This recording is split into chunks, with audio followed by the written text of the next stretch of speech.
Welcome, everybody, to episode 34 of the Serial Chillers podcast. I am your host, Jesse, and today I have two guests in studio. One is my mother. She's been on the show before. You guys have given her rave reviews, and it's gone straight to her head. The other is my little sister, Kim. Today we talk Jerry Brudos. Extra brutal story that a lot of you have heard about. Some new fans of Mindhunter have jumped in and kind of pointed it out my way, too. So bringing you one of the classics right here. Please enjoy it. It is dark. We laugh a lot. I've got a little family in here, so please sit back, relax, and enjoy episode 34 of the Serial Chillers podcast.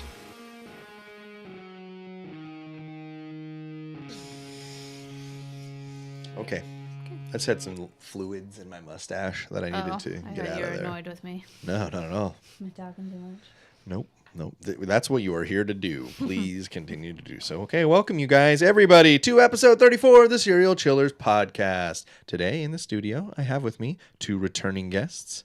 To my left, my sister, Kim. Hello, welcome, Kim. Hello all. She's looking at me like, I forgot he does this when we press record. Hello, Kim. Intros. And sitting straight across from me, I believe her third time on the show, mi madre, Cheyenne. Or Grandma Chey.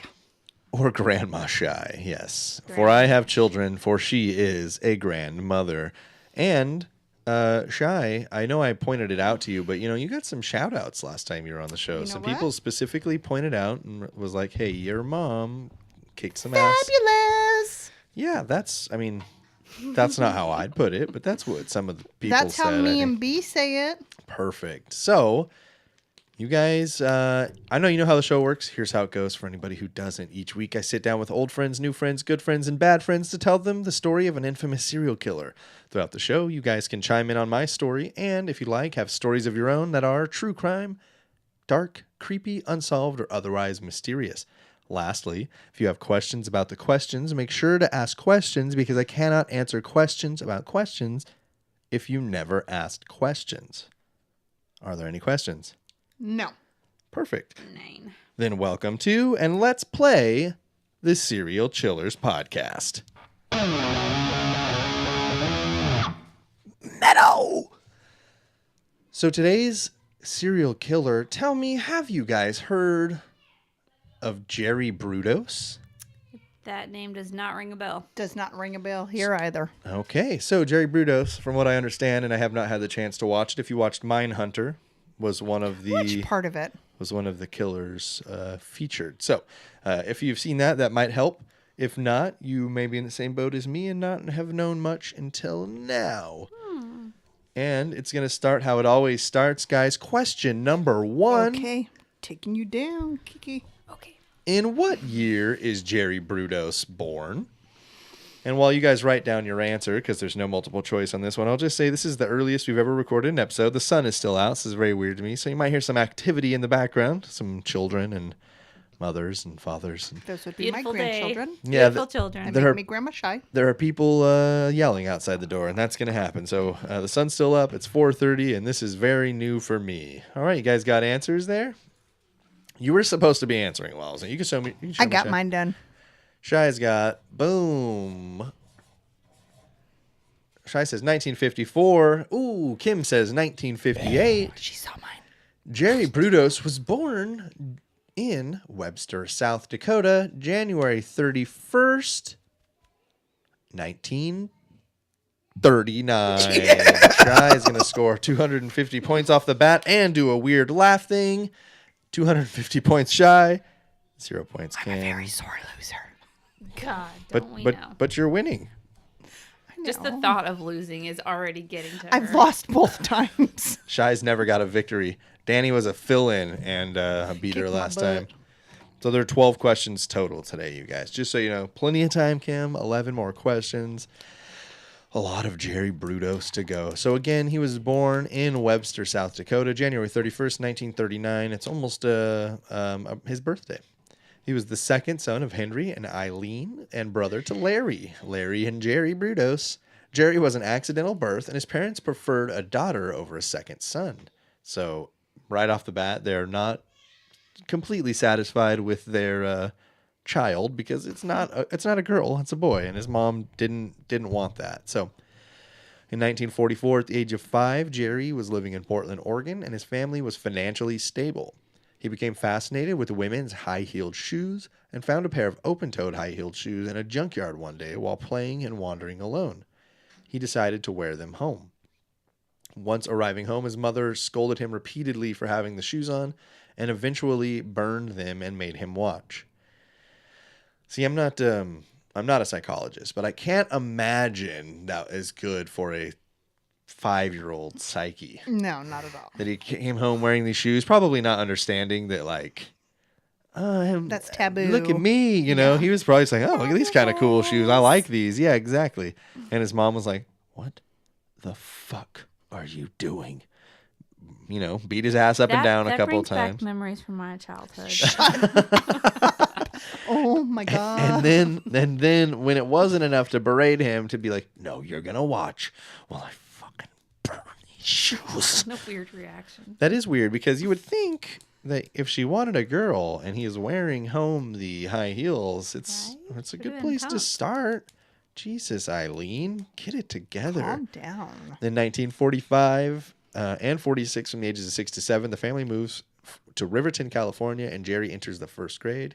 His teacher is known for wearing high-heeled shoes and keeps two extra pairs in the classroom. Question number 2. Jerry likes his teacher's shoes. What is he going to do with them? This one is multiple choice. Is it A, touch them as often as he could? B, stare at them during class and daydream? C, draw them all the time? Or D, steal them? Kim says, draw them all the time with a doodle. I get it. Mom gives an answer of B, but then says, or D. And you should have gone with D, because that was the answer. It seemed too obvious. Jerry. Just seemed too It obvious. was too obvious. Jerry liked those teacher's shoes, so he decided for himself that he's going to steal That them. little shit. Yep. Those must have been some nice high heels. Must have. Well, Hopefully he had them from his mama. Jerry hides the second pair of shoes from the teacher so that he can take them home, but a classmate sees this and rats him out. Jerry does confess to his attempted theft, and the teacher also berates him in front of his entire classroom. So he's in the first grade, getting kind of beat down in front of all of his peers, whom he's going to spend, Next 12 years. Yeah, with. exactly. So kind of another big moment. It's like he had this big moment with his mom where she kind of beats him down for it. This is only a few years later, and he's getting it from a teacher and probably, I'm sure, getting poked by all kids are fucking cruel, man. He's learning to hate females. Kids are literally the worst. In 1946, Boston tells me all the time, I don't like you.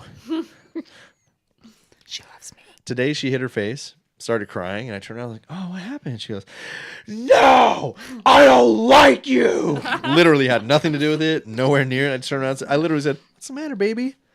No. Very good. All right. Female power. Yeah. So from 1946 and 47, 7 to 8 years old, Jerry fails second grade. He is diagnosed with the measles, sore throat, swollen glands, and laryngitis. He had to get several operations on his extremities to fight against fungal infections.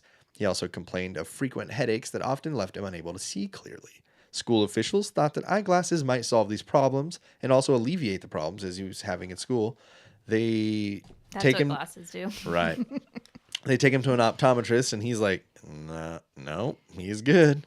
So they give him a super thin prescription in hopes Mind that over it'll have a matter. placebo effect in taking away his headaches. The headaches persisted, and eventually they'll give him an IQ test. They're kind of realizing maybe it's not a controllable thing. So they're going to give him an IQ test. Question number 3.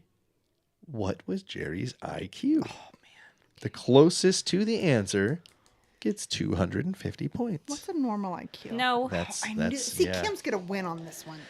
Well, it's not often that you come in with a little bit of general knowledge that gives you an advantage, but in 1947, Jerry's IQ was tested. What was it? Closest to the answer is going to get 250 points. Go ahead, Kim. Kim says 89. Chey says 87.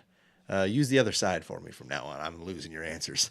Okay, so Kim with 89, Chey with 87, and in 1947, Jerry gets his IQ tested, and it is tested to be 95. Kim gets the points. Okay, but what is a normal IQ? About 100. Okay. Yeah. He's very right on the average. So Kim's going to strike for 250. Chey's going to miss out on that one. We've now got 250 to 250. We've got a battle going on here. Now we have a look into Cheyenne's IQ.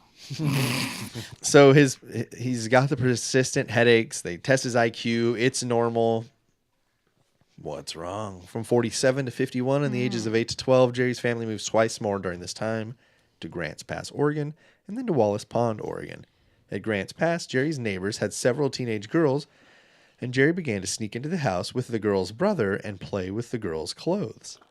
At this time, Jerry's shoe fetish expands to women's undergarments. At Wallace Pond, Jerry's father enters back into the agriculture industry. So his dad's kind of doing some changes. They're moving around fairly often. And when they're moving, they're not like moving from house to house and one neighborhood to another. They're Town to town. They're moving, clear across the state sometimes. So in 1952, at the age of 13, his brother Larry is now 16 and had a fascination with the nude female body. Now, to me, and I'm not saying I'm like some artist, but I understand that like that's a thing. That's an artistic thing, is like drawing the female form. Not that maybe it's a normal thing for a 16-year-old to be sitting around, but I don't know. I don't know if it was like a classical art. I'm not sure.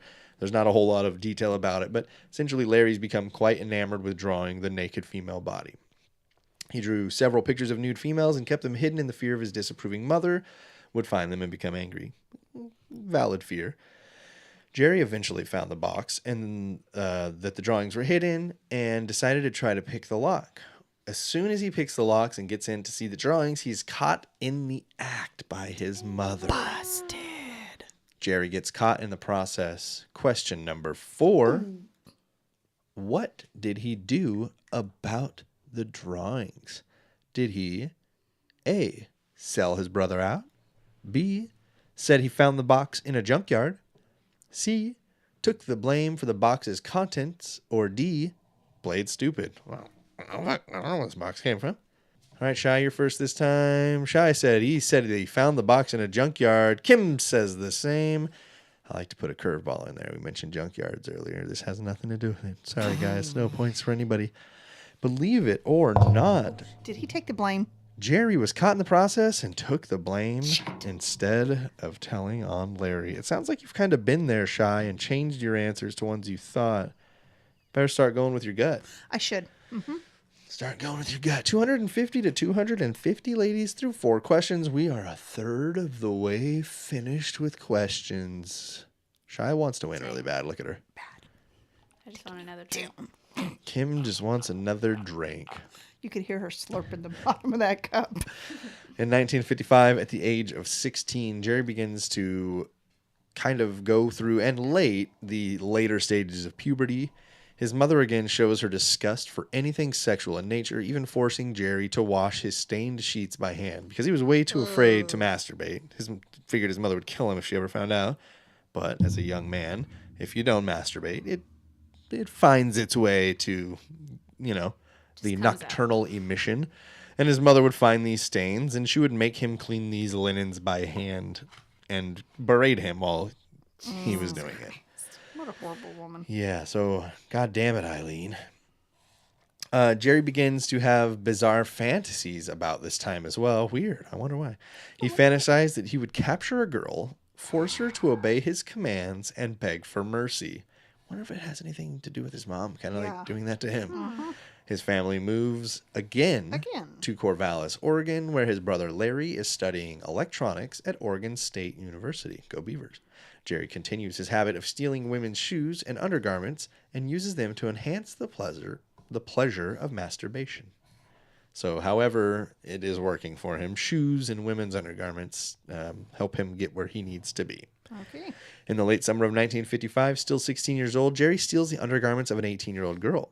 He decides he wants to get nude photographs of the girl instead of relying on the undergarments for his sexual pleasure. He knows the girl. He's thinking, not knows her, he knows of her, and he really would just rather have these naked photos. So he comes up with a plot.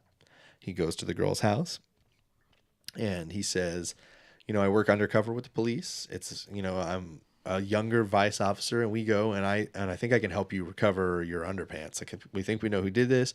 Meet me here at this time. Believing him, why wouldn't she? It's late summer 1955. This young man seems pretty clean cut and proper and says, I'm working with the police. I'm going to help you get your underwear back. She has just got stolen, so why not? She goes to meet with him. He greets her at the door, walks her into a room, leaves, and then a few minutes later, another man walks in with a mask on and a knife, forces her at knife point to remove her clothes, and takes naked photos of her, and he leaves.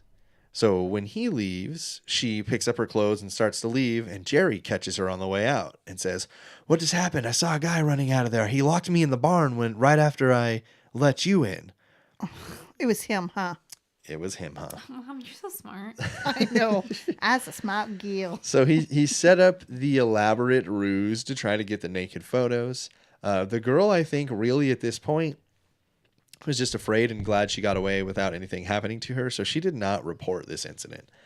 So we see this as well as a lot of the things we've seen already with Jerry Brudos, is that serial killers start to escalate a little bit, and then nothing happens. There's no punishment. There's no, he So they spent feel they 6 could get years away in with prison. more. He feels invincible. Yeah. Why wouldn't you? If you just took somebody at knife point, very obviously did not do a very good job of making them believe you were somebody else. Mm-hmm. And then it's such a bizarre thing to me. And then she didn't report it after all of it.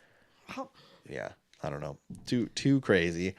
The next year, 1956, Jerry lured a 17-year-old girl to his car and drove her to a deserted farmhouse where he beat her profusely. A couple stopped on the scene of the crime and notified the police.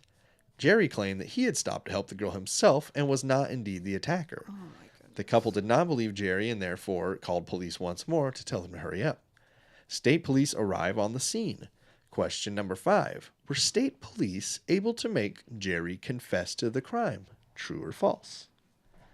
Real easy. 50-50 shot here, y'all. Did he confess? True or false? Kim, don't try to read my poker face. Kim says, true, boo-boo. Chey said, false. 9.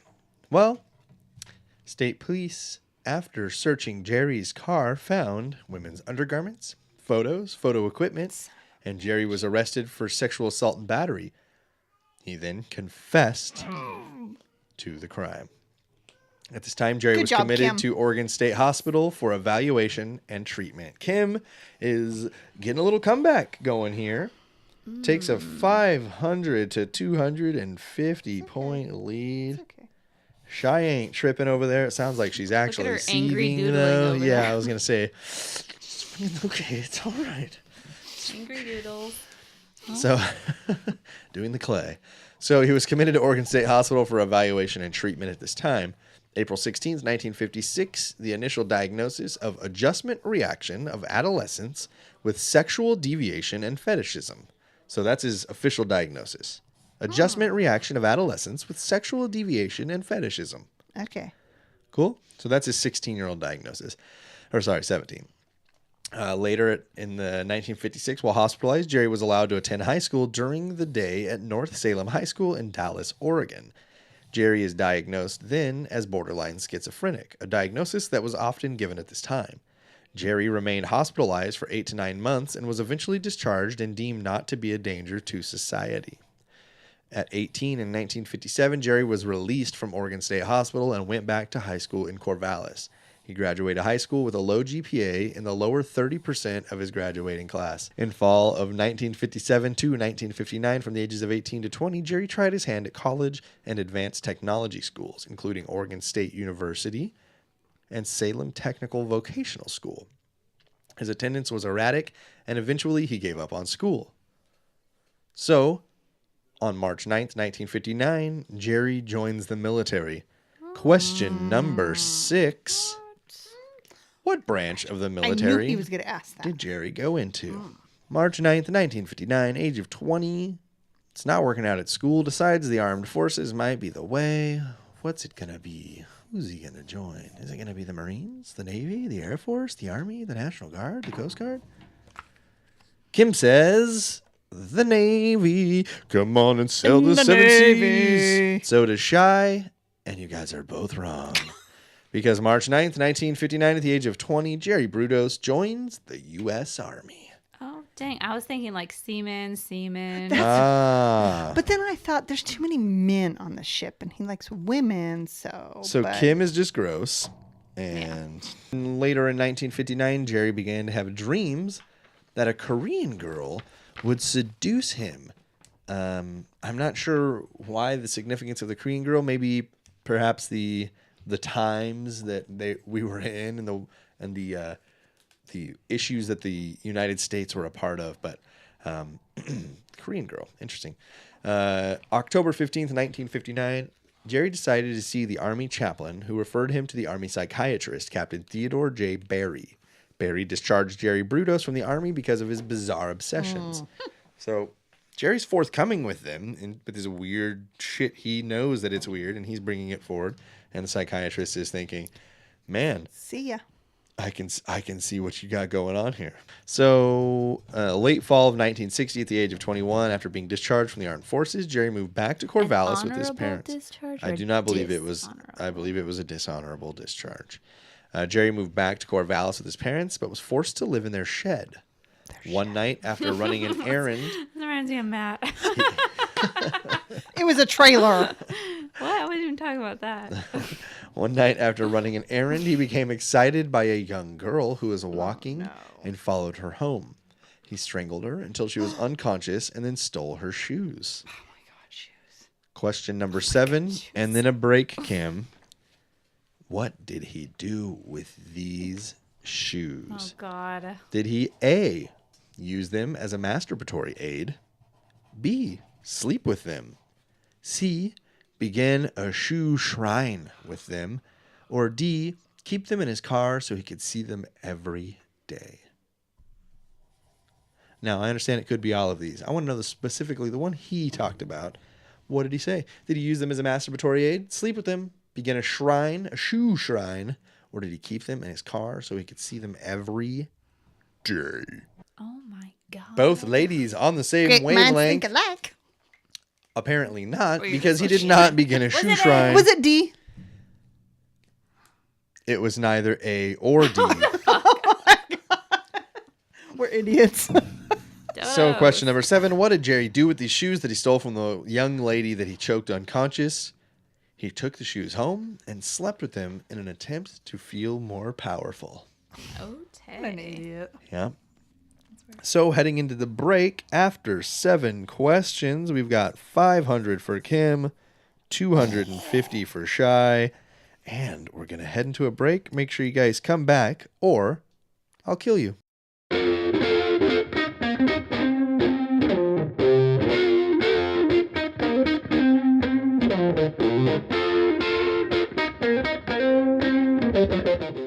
Welcome back, everybody, to this episode of Serial Chillers Podcast. Still here with Kim and Chey. Welcome back, passed out yet. ladies. Nope, nobody's passed out.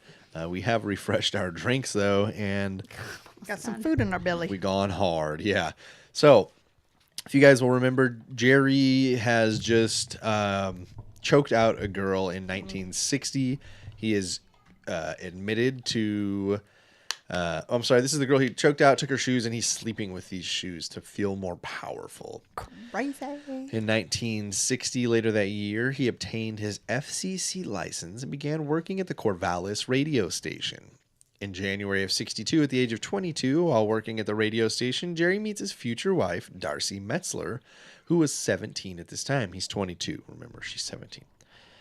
The two began going out, and Darcy's parents did not approve of this relationship. Arguably, as an act of rebellion, Darcy gave Jerry the kind of attention that he had not experienced before, and the two were married within just a few months' time. Jerry is a little controlling and makes Darcy do work around the house in the nude and just heels, or in very little clothing and just heels. Ugh. He demands that she allow him to take nude photographs of her as well. So, Great. nothing's really changed with Jerry here. In 1962, their daughter Megan is born, and the couple moves all up and down the West Coast, mostly because Jerry is not able to maintain employment. In 1965, Jerry is now 26 years old, and he manages to get a job as a technician at a West Salem electronics firm. For seemingly no reason, he leaves the job after a while, and the family continues moving around. In 1967, the family settles in Portland, where Jerry obtains a job as an electrician. Darcy got pregnant again, and Jerry was very excited to have a son. However, Darcy would not allow Jerry to be present during the birth of their son, Jason. Jerry is deeply saddened by this and regresses back to the shoe and undergarment theft.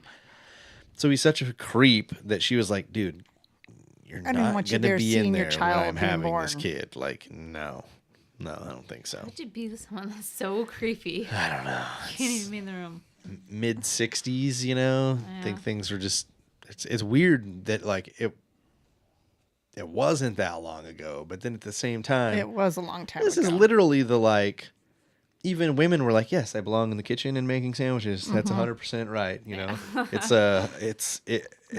interesting. Yeah, it was in the grand scheme, very short time ago, but in the makeup of the way we do things in our culture, it is quite a shock to see how differently things are done now. For sure. In 1967, shortly after his rejection from the birthing room, Jerry claims he stalked a woman in Portland. He waited for her to fall asleep at home and broke into the house and attempted to steal the woman's shoes. She woke up and Jerry choked her until she went limp, raped her, stole her shoes, and fled the scene. Is this his first rape? I believe so. Okay. In 1967, that same year later, Jerry was electrocuted at work.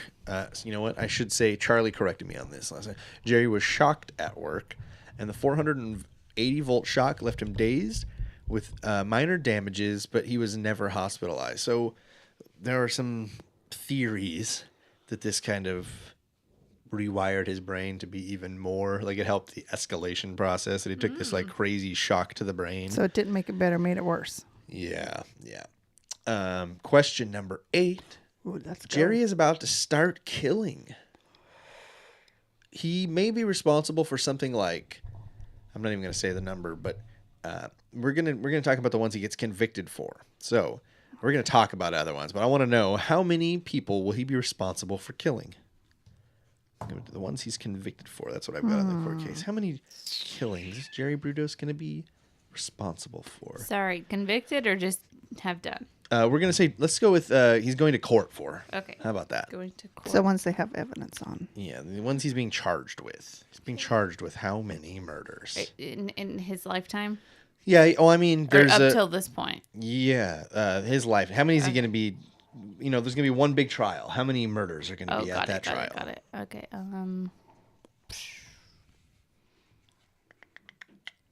And, you know, like most serial killers, years later, you know, sometimes More they'll come attribute out. more, and he'll say he did more, and they might attribute some bodies found to him, or speculate that these people went missing at this time, and they were very likely. But he's convicted with how many? You got it written down? I do. Let's see it, Chey. Chey says 15. Kim says 7. Jerry's about to start killing. How many will he be responsible for by the time it's said and done? The answer is 4.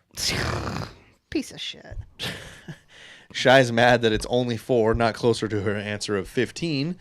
And Kim takes a 750 to 250 point lead. Good job, Kim.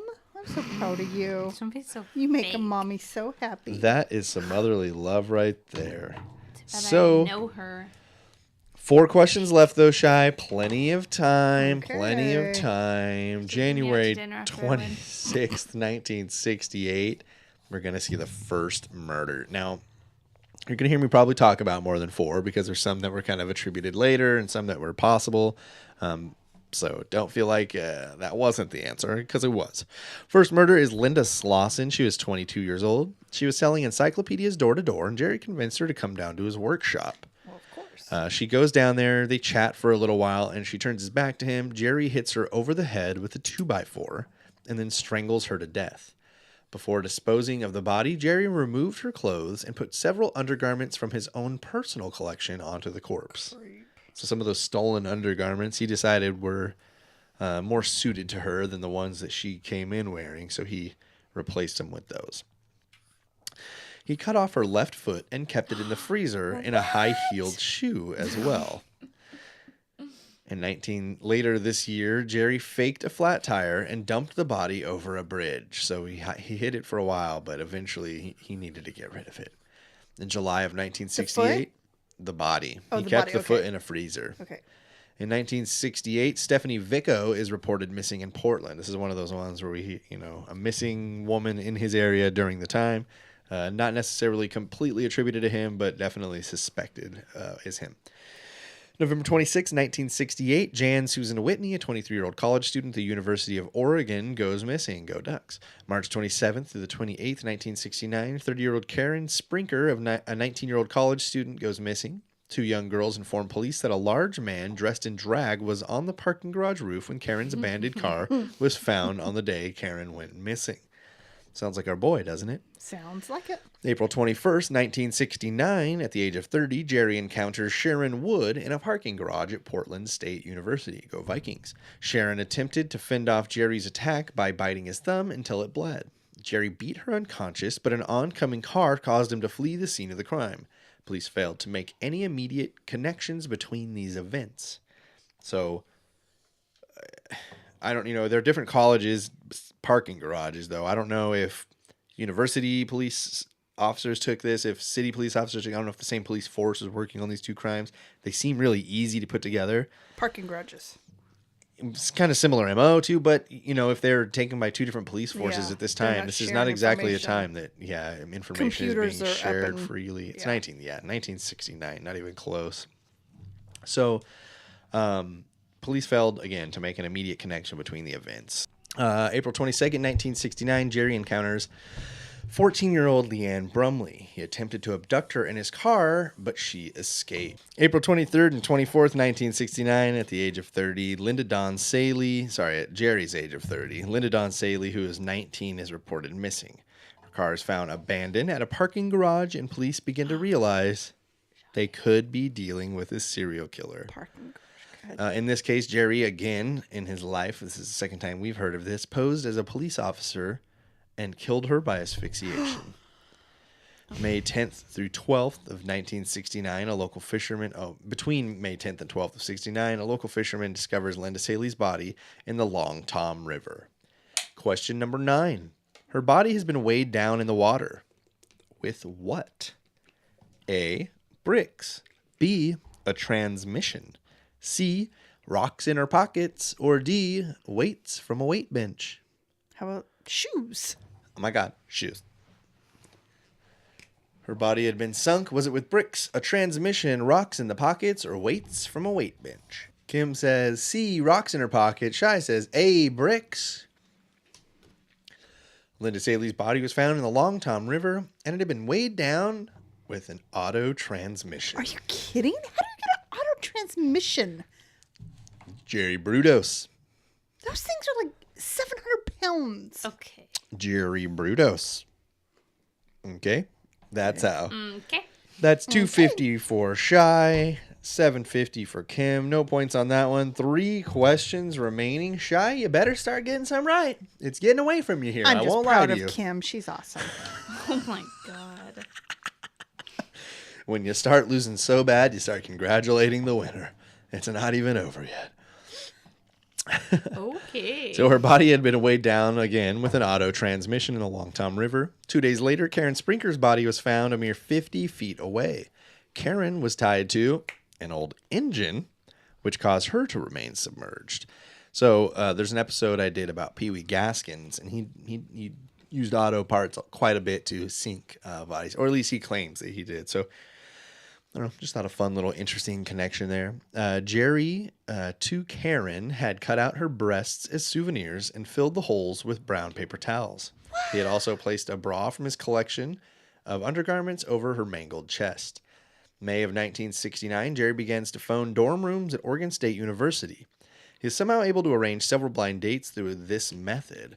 At this point, police are on to the killer's pattern and are staking out all areas where the young, attractive women are present.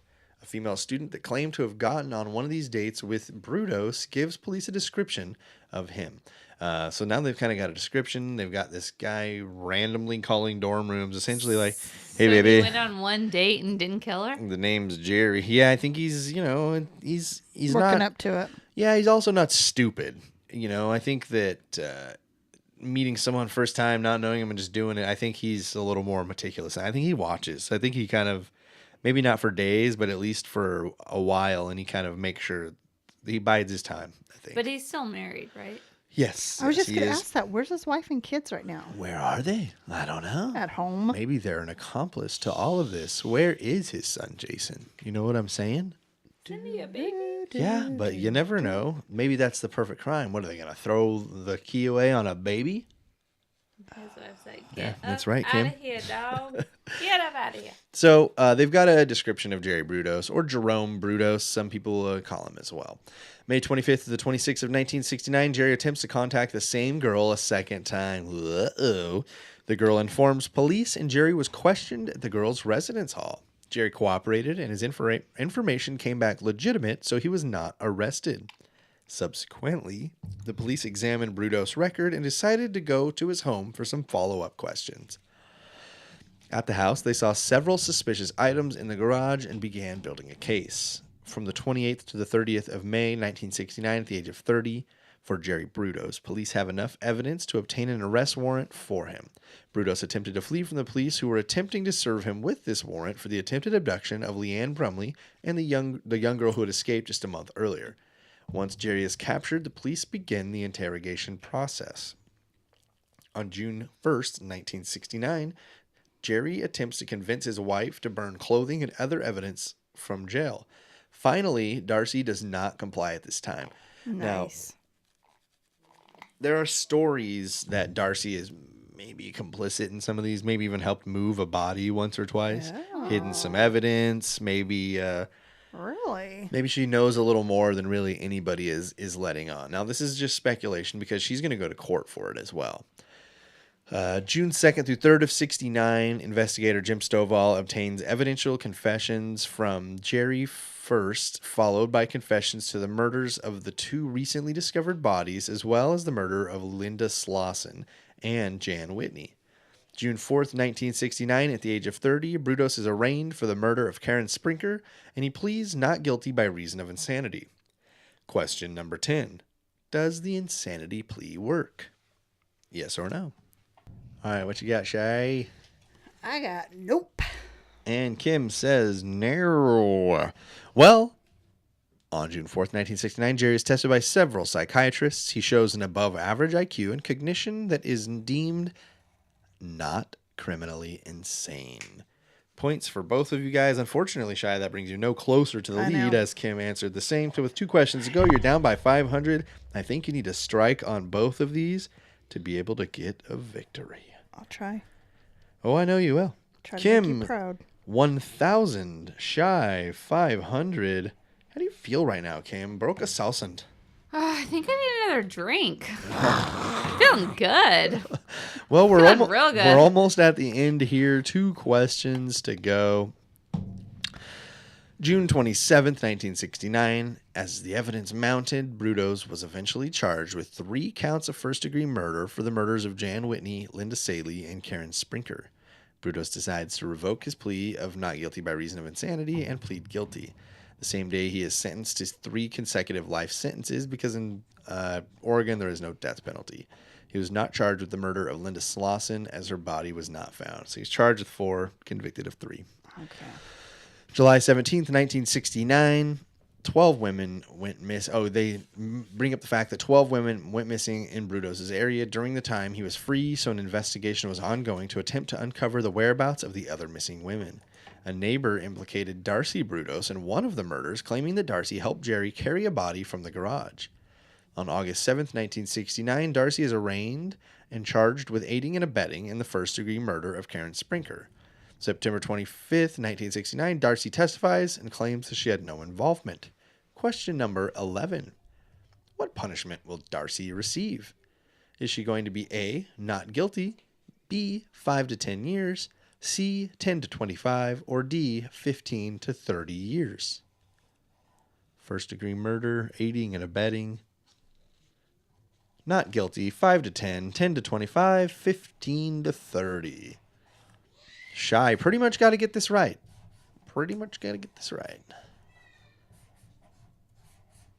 Hear those pins of fury going there. Okay, what have we got? Chey. Chey says not guilty, and Kim answers the same, which means, Chey, you're not going to be able to win this one, but you guys were both correct. I'm just extremely proud of Kim. On October 2nd, 1969. So Kim 1250, Chey 750. So we say congratulations now to you, Kim. You've won nothing, so I hope you feel good about that. You win my know love. the most about Jerry Brudos My and favorite daughter. the pride of a mother who says you are her favorite of only one daughter. What a nice thing to say, Chey. Thank you. Yep. So, again, October 2nd, 1969, Darcy is found not guilty. In October of 1970, or August of 1970, the following year, at 31, Darcy divorces Jerry. Wisely, she also moved, changed her name, and eventually obtained a court order forbidding her children from visiting or ever writing their father. Really? Yes. On June 27th, 1969, through January of 1971, from 30 to 32, Jerry has a lot of trouble in prison. He is hit over the head with a bucket of water and frequently beaten by fellow inmates. On January 1st, 1970, he is treated for rectal bleeding that was classified as being caused by hemorrhoids or other. Other. Yes, most likely the other. Between 1969 and May 25th, 1977, from the ages of 30 to 38, Jerry and his lawyers have several failures in the appellate courts during their last appeal until their last appeal is rejected on May 25th, 1977. All the way fast forward to 1999, at the age of 60, Jerry Brudos goes up for parole. Parole is not granted, and the parole board makes it clear to the victims' families that Jerry will never be set free. Nice. Question number 12. I say we do like double or nothing. 1,000 points for this one question. No dice. Question number 12. How about this? If Kim agrees to it, I will award $750 for the correct answer, which means that if you guys answer the same again, you still can't win. So she's gonna either And this is only if she agrees. If she doesn't, it's her win. It's Okay, her. mommy dearest. She's agreeing to do it. more wire hangers. Jeez, that's darker than some of the stuff we've talked about, I feel like. Okay, so Okay. question number 12 for 750 points. How does Jerry Brudos die? Is it A, beat to death in prison, B, cancer, C, he killed himself, or D, of old age? Was he beat to death in prison? Did he die of cancer? Did he kill himself? Or did he die of old age? Chey, looking for a win, is going to say A, but her gut says D. Should have gone with your gut because Jerry Brudos dies of old age on March 28th, 2006 at the age of 67. Once again, congratulations. I told you to go with your gut. I know. So, Kim, you didn't get it right either, but you didn't need to because you've just won episode 33 of the Serial Chillers podcast with an episode or with a score of 1,000. I won a lot. 250 Here's you a sticker. to 750 over Chey. Congratulations. Would you like to say anything to your fans out there? Wow, I would just really love to thank everybody for listening to this episode. And I know that you thought you wanted to come on here and listen Time's to up. Cheyenne, Cut her but off. I think you've all realized who the real winner on this podcast is. Do it! So that's Jerry Brudos' life in a nutshell, you guys. I don't know if you have anything you'd like to add to that. If there's No, anything, he's a any questions you sick have. SOB. Yeah, I guess I need to get on the the Mindhunter thing and see what it's all about, because I hear it's quite great. It's just it's a time thing for me, really, at this point is what's happening. Wife, Yes, yeah. I'm sure I won't be able to edit it all out, so I'm sure you've heard my children in the back. You know, life is crazy, everybody. Beautiful little girls. They love their Kiki. Why, thank you. Yes, they look just like me, don't they? So, you guys want to throw out social media? You plug anything like that? Nobody wants to follow me because I don't accept followers. I don't know. So. Cool. Nobody wants to follow me. I'm too boring. Sounds good. So, thank you guys for coming out. Look, it's still light outside, Still Kim. light We got a out. little bit of time. So, thank you guys for coming out early on this episode and making me do some weird shit. The light's out. I feel Kids weird are right now. screaming. So thank you guys for coming. Thank you everybody for listening. Appreciate it very much. And thank you so much for listening to episode 34 of the Serial Chillers podcast.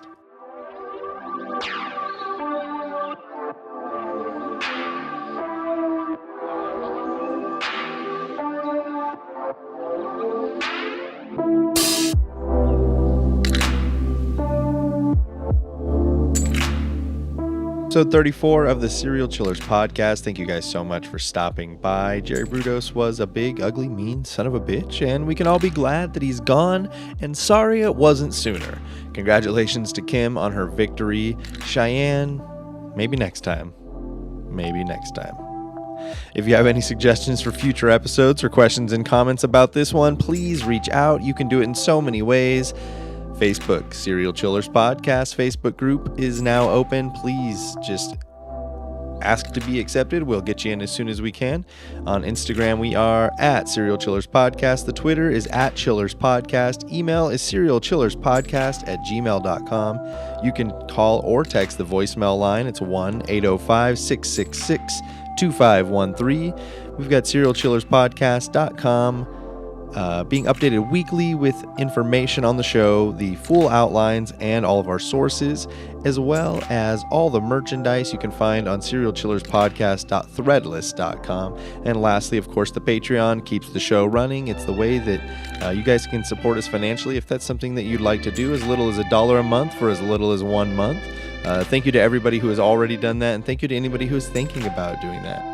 Research for today's show came from a Radford University timeline on Jerry Brudos, as always, almost. Thank you so much, Radford University. Jerry Brudos Wikipedia, the Jerry Brudos Murderpedia page, a documentary called Jerome Brudos, the Lust Killer, and a DidYouKnowFacts.com article on the shoe fetish killer, Jerome Brudos. Surprisingly, I didn't know a lot of those facts. Thanks, DidYouKnowFacts.com.